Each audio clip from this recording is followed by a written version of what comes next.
ہیں. سو ابھی ہم اس کو آہستہ ذرا کنکلوڈ کرتے ہیں. تو پہلے کامران صاحب آپ بتائیے, اگین یہ آل دا ریزنس کہ ہم ایک اور بہت بزی اور خبروں سے بھرپور ویکینڈ ایکسپیکٹ کریں پاکستان میں, اسلام آباد میں. جی, یہ ویکینڈ ہی ہوتا ہے. گزشتہ بھی ہفتے جو تھا ویکینڈ کی صورتحال تھی, اور بالکل ہم اس بات کو ڈسکس نہیں کر سکتے کہ جو مذاکرات کا دوسرا اور فیصلہ کن راؤنڈ ہے وہ ویکینڈ کو ہی, سیٹرڈے سنڈے کو ہمیں دیکھنے کو ملے, اور پھر شاید اس کا انجام سنڈے کو یا منڈے کو ہمیں سننے کو ملے. تو وہ تو اپنی جگہ ہے, لیکن یہ کہ تمام جو اشارے ہیں جو اب تک ہماری ساری گفتگو ہوئی ہے, جس تمام رپورٹنگ ہے, وہ سب اس بات کا اشارہ کر رہے ہیں کہ تمام چیزیں جو ہیں یہ ایک بامقصد اختتام کی جانب بڑھ رہی ہیں. بامقصد اختتام سے مراد یہ ہے کہ اس حوالے سے نہ صرف یہ کہ یہ جنگ جس کا کہ ابھی ہمیں جزوی سیز فائر ہے جو کہ منگل کو ختم ہوگا, اب وہ جو ہے وہ اب جزوی سیز فائر نہ رہے, وہ باقاعدہ نہ صرف یہ کہ وہ مستقل جنگ بندی والی بات بھی ختم ہو اور اب ایک معاہدے کی بات ہو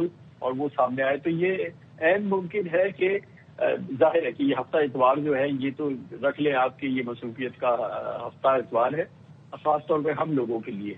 تو یہ اور اس دوران کوئی ایک مثبت بات سننے کو ملے گی اس کا عین امکان ہے, اور اس کے اشارے خود صدر ٹرمپ کی جانب سے آ رہے ہیں, ایران کی حکومت کے لوگوں کی جانب سے آ رہے ہیں, ہمارے لوگ جو اس چیز کے اندر جو اس کو سمجھ رہے ہیں اور اس کو دیکھ رہے ہیں ان کی جانب سے آ رہے ہیں. تو ہم نے بہرحال فنگر کراس اور ہمیں بیٹھ کے بس اب انتظار کرنا ہے. ہاں یہ ہے کہ اس کی اسپیسیفکس جو ہیں وہ ابھی آنی ہے کہ کس روز ہوں گے اور کیا فارمیٹ ہوگا.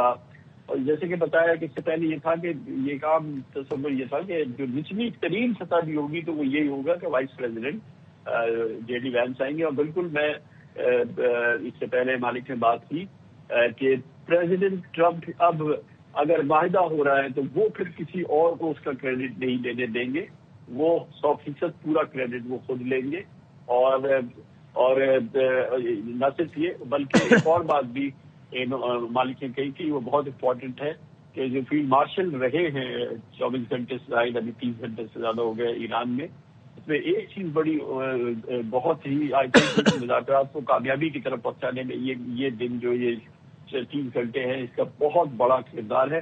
کیونکہ وہ جو گیپ تھا کہ ایرانی ویو کیا ہے, ایرانی لیڈرشپ کیا کہہ رہی ہے, امریکہ کے پروپوزل پہ کیا جواب آ رہا ہے, تو وہ ایک بڑا گیپ تھا جو کہ ہمیں اسلام آباد میں دیکھنے میں ملا. اب وہ خود وہاں بیٹھے ہوئے ہیں, کسی بھی الجھن کا جو ایرانی لیڈرشپ کے پاس ہے اس کا جواب وہ دے سکتے ہیں. اگر امریکہ سے بات کرنی ہے تو امریکہ سے بات کر رہے ہیں.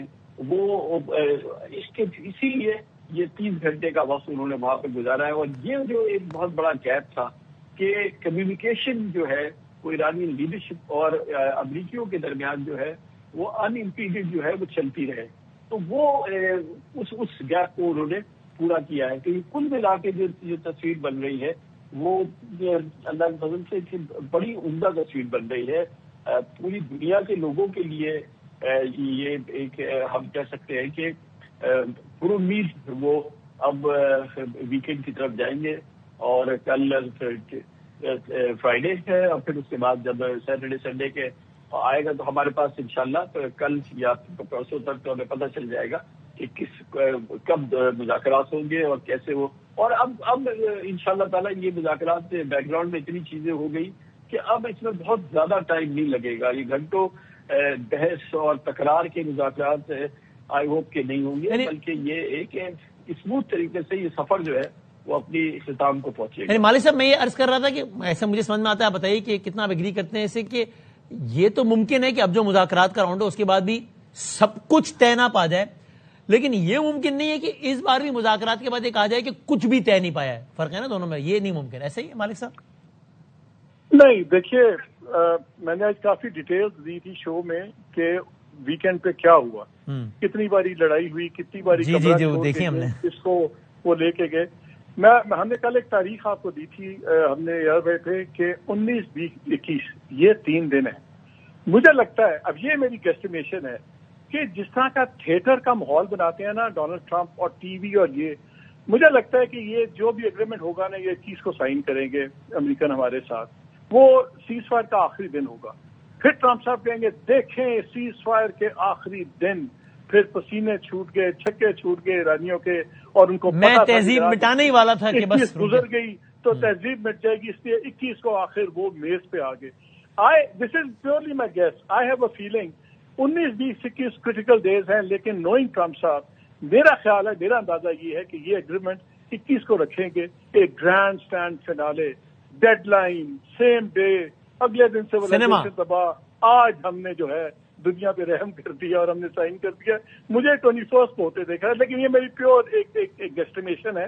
بٹ آئی تھنک اب there are too many good things happening, اور یہ جو اسرائیل کا لبنان کے اندر اس کو انہوں نے نکیل ڈالی ہے، یہ سب سے بڑا انڈیکیٹر. اور اسی لبنان کی بات کرتے ہوئے یہ یعنی کہ اب یہ جب لبنان کا ہوا ہے، اور جس طرح ہمارے صاحب نے بتایا کہ تقریباً اب پاکستان کے وقت کے مطابق 67 منٹس ہیں اس سیز فائر کا آغاز ہونے میں، تو دنیا بھر سے اس کا رد عمل بھی. تھوڑی دیر پہلے سعودی عرب کا آفیشیل بیان یہ آیا کہ the Ministry of Foreign Affairs expresses the Kingdom of Saudi Arabia's warm welcome to the announcement by His Excellency President of United States of America Donald Trump regarding the ceasefire in fraternal Lebanon, and the Kingdom commends the significant positive role played by His Excellency President General Joseph Aoun of the Lebanese Republic, the Lebanese government under the leadership of State of Prime Minister Nawaf Salam, and the speaker of parliament mister Nabih Berri. So Kamran sahab, یہ اب یعنی سعودی عرب کا خیر مقدم کر رہا ہے، یہ بھی آپ نے اتنے عرصے آپ نے عالمی اور لوکل امور کور کیے ہیں، اور اس دوران دنیا میں بڑی بڑی جنگیں ہوئی ہیں، نئی نئی سب بندیاں ہوئی ہیں.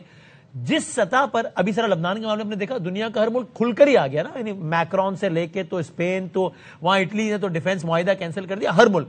یہ بے شک یہ وہ کہتے رہتے ہیں کہ ابھی بہت ریسپیکٹ ہے ہماری ملک کی سب، لیکن جس طرح اس سارے معاملے میں بھی یورپ، نیٹو، ہر ملک، امریکہ، برطانیہ اپنے آپ کو ڈسٹینس کرتا نظر آیا امریکہ سے، یہ بھی کوئی حالیہ تاریخ کا ایک انوکھا ہی منظر ہے کہ امریکہ ایک جنگ میں پڑا ہو، یا اس نے خود بے شک شروع کی ہو، اور یورپ اور سارے ممالک اس طریقے سے پیچھے ہٹے ہوں کہ ہم نہیں ساتھ دے سکتے. آئی تھنک یہ تو ٹرمپ کا آئی تھنک سب سے بڑا کریڈٹ وہ اس کا لے کہ انہوں نے جب سے اقتدار سنبھالا ہے دوسری ٹرم میں، انہوں نے بخیے ادھیڑ دیے ہیں. جو امریکہ کی دنیا میں پوزیشن تھی اس کے بخیے ادھیڑ دیے ہیں. انہوں نے ٹیرف وار شروع کی، انہوں نے تمام نیٹو کے خلاف کیمپین شروع کی، انہوں نے اپنے تمام الائز کو ناراض کیا، انہوں نے کینیڈا کو امریکہ کی 51ویں اسٹیٹ بنانے کا اعلان کیا، انہوں نے گرین لینڈ پہ قبضہ کرنے کا اعلان کیا. یہ تو جنگ تو بہت دیر میں آئی ہے. وہ تو اس سے پہلے جو ویسٹ ہے، جو ویسٹرن الائنس ہے، جو اس کے بقیے انہوں نے تو اس سے پہلے ادھیڑ دیے تھے، ادھیڑنے کا عمل شروع کیا تھا. یہ تو ابھی یہ اس کا فائنل ایکٹ ہے، جو کہ ہم دیکھ رہے ہیں کہ برطانیہ کہہ رہا ہے کہ ہم آپ کی جنگ میں شریک نہیں ہو سکتے آپ کے ساتھ، جس نے ہر جنگ میں اپنے فوجیوں کو قربان کیا ہے. امریکہ کی ہر جنگ میں، کینیڈا جس نے ہر امریکی جنگ کے اندر اپنے فوجیوں کو قربان کیا ہے، وہ چھڑک رہے ہیں ٹرمپ کو. اسپین جیسا جو ایک بڑا زبردست ویسٹرن الائنس کا ملک ہے، وہ تو ہاتھ چھوڑا کے بھاگا ہے. آپ دیکھیں کہ کیوں لگ گئی ہے پریزیڈنٹ شی کے پاس چائنا میں. تو یہ تو عمل جو اب کیا ہے، یہ اب جنگ نو جنگ پائے تکمیل تک پہنچ رہا ہے، اس کا نقطہ آغاز بہت پہلے یہ وہ کر چکے ہیں، اور اب یہ فائنل ایکٹ ہے اس کا. یہ حادثہ ایک دم نہیں ہوتا، وقت کرتا ہے پرورش برسوں. کامران صاحب تھینک یو سو مچ. مالک صاحب بہت شکریہ. اور ناظرین جاتے